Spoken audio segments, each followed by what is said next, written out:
আমরা যারা কন্টেন্ট ক্রিয়েটাররা আছি আমরা বহু কষ্টে একটা ভিডিও বানাই।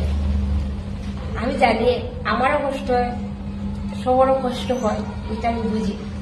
তো আমি আমার কথা হল হইয়া মানে কি হইতাম, আমি সকালে 10টায় বাইরে আর বিকালে 6:30-6টার সময় ঘরে যাই।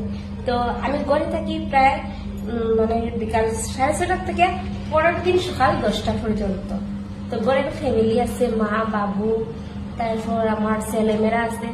তো তারারও তো সময় দিতে লাগে, একটু ছেলেমেয়ের সঙ্গে সময় কাটাইতে লাগে। তো ভিডিও বানানো হয় না করে, তাও কোনো সময় বানানোর চেষ্টা করি ওই পাখি।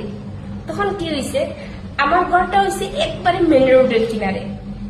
কন্টিনিউ পে পো টিটি প মানে কি হইতাম, খালি গাড়ির আওয়াজ।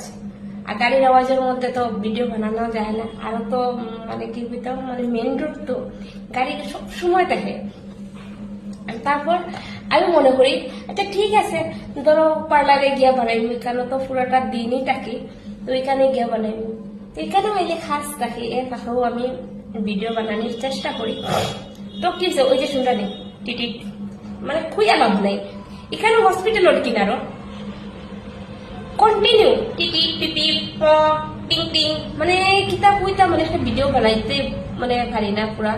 তো কিরকম ভিডিও বানাই, ধরো একটা ভিডিও বানাইলাম কিছুটি একটু জায়গা মানে স্টার্ট করলাম, তো ভাই একটা গাড়ি টিটি শেষ, এই ভিডিও শেষ, এখন এই ভিডিও ডিলিট করি, আবার বানাতে লাগলাম। তখন দেখবো আরেকটা গাড়ি একবার মানে কিতাব হইতে মানে ওরকম মানে প্রায় 9-10 বার করার পরে হঠাৎ ভগবানের কৃপায় একটা ভিডিও মানে পারফেক্ট হয়, আওয়াজ ছাড়া। তো যখন আমি ভিডিও পোস্ট করলাম, পোস্ট করার পরে ভিউজ যায় না, মানে কিতাব হইতাম তখন মনে মনে অত সংগ্রাম করিয়া ভিডিওটা বানাই, এরপরে যখন ভিউজ যায় না তখন মনের মধ্যে কি খারাপ টানা লাগে।